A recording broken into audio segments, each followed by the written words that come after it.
دا کالی به ته بیانینی دا به چاته اچي زما د ماما د کاکا د نوسی واده دی هغې ته به اچي سی به په ګاونډ کې به د چا واده دا به خوشحالېږي دا به هغه ته جامې اچي نو چې کومه ښځه په کمره کې دننه خاوند ته خوشبویي نه لګوي کریم نه لګوي سر باندې ورته جمر نږدي خوشبو یې ښکلې جامې ورته نه اچوي نو چې دا خاوند دې ښځې ته وګوري دی به څه وایي یاره دا ښځه رامنې سمه نه ده پېښه شي بل واده به کومه نو دا ښځه بیا په مولانو پسې ګرځي مولي صاحب ما یو تعویض وکړه خاوند مې خبره نه مني خاوند به ستا خاورې خبره ومني تا چاته خاوند ته د خاوندوالۍ حقوق ورکړي دي یو سړي واده وکړو ښځې ورته نه کریم اچول نه ورته پوډر لګول نه ورته خوشبویي لګوله داسې د خولو بوی تېته څښا جامې ورته اغوستې وي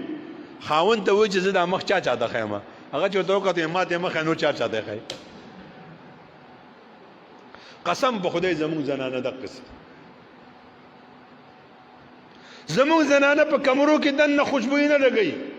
خاوند ته جامې نه لګوي اچوي میک اپ نه کوي صاحبه د پلار کره روانه ده زموږ یو علاقې والا و هغه په بازار کې چې د ښځې ضرورت له بوتله نو هغه چې ودې شاته وکړو ښځې به یې مخ پټ کړو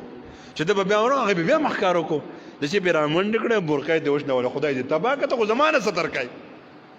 ستر د بل نه پکار دی ته خو بل ته ګورې نن زموږ د معاشرې څه اصول دي ښځه تلې ده سودا کوي دا شی په څو دی دا په څو دی دا په څو دی داسې سودا کوي چې هغه وله سودا ورکړي دا ودي څو پیسې شوې دا ورته مخ کاره کړي دا د دې دپاره مخ کاره کوي چې زما دې مخ ته دا دکاندار وګوري او ما لږ ریټ کم ولګي په داسې معاشره کې ما او تا پاتې کېږو او بیا مونږ وایو مونږ ته سکون نشته خاورې به مونږ ته سکون راشي رسول الله صلی الله علیه وسلم فرمایي کومه زنانه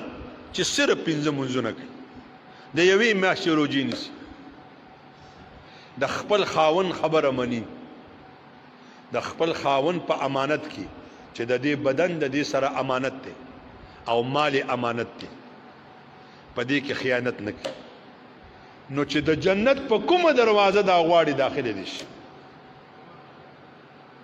پوهیږئ زما په خبرو پوهیږئ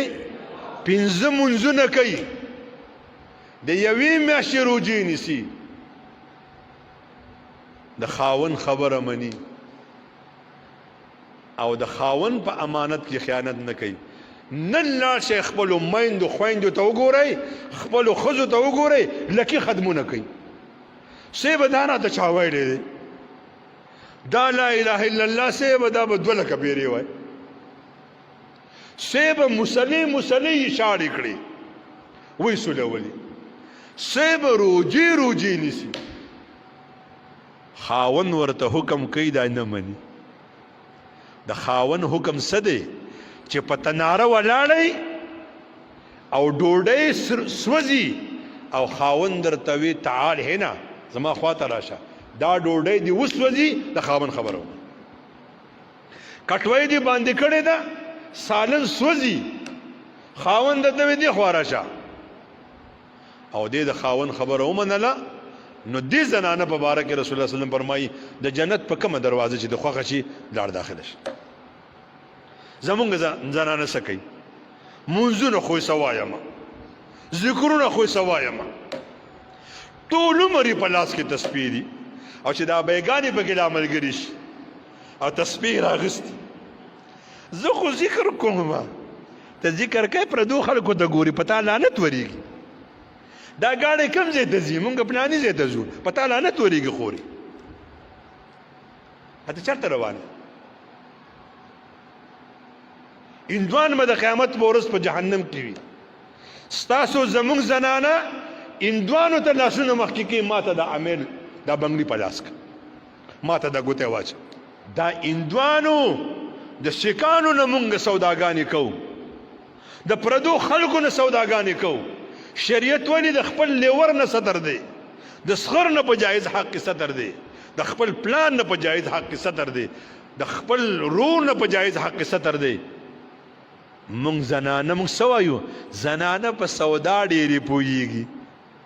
مه کوئ داسې زمونږ ابایګانې څه وایي جینکۍ به واده نه لاړې شي خوشحاله به شي جینکۍ واده نه ولېږه فتنه به راوړي ابی ته ولې لاړه شه واده له ظلم روان دی اوس نن یو کال وړاندې په کره کې یو جینۍ ده د خپل تره په زوی په واده کې ګډېدلې ده چا وله ویډیو کړې ده فیسبوک ته یې ورکړل هغې خودکشي وکړه خودکشي به نه کوي چې ستا پردي نارینه کور ته نه مسل جنکو په لاسو کې موبایل دي خودکشي به نه کوي د ډېرو پاکانو خاندانونو به شرمېدل خودکشي به نه کوي بیا پنځه منځونه سیرب کوه خورې خو د خاون خبره منه خاون ورته وایي دې واده له به نه ځي ځم به خاون وایي د کوره به نه وځي دا چې پوه شي چې خاون مې ووته دی بس بیک راغستی روانې ته به جنت ته لاړه شي رسول الله سلم فرمایي چې د هغه په مال کې او په خپل نفس کې خیانت نه کوي دا علما ناست دي کومه زنانه چې بار اواز یې واورېدو چې زما د زوی چا سره جنگ دی زما خاون چا سره خبرې تیزې کړي دا به ته په چوت کې نه ګوري خاون به خط چیت وي دې ته به بد ښکاره شي خاون به تور رنګې وي دې ته به بد ښکاره شي خاون شکل کې به څه قباحت وي دې ته به بد ښکاره شي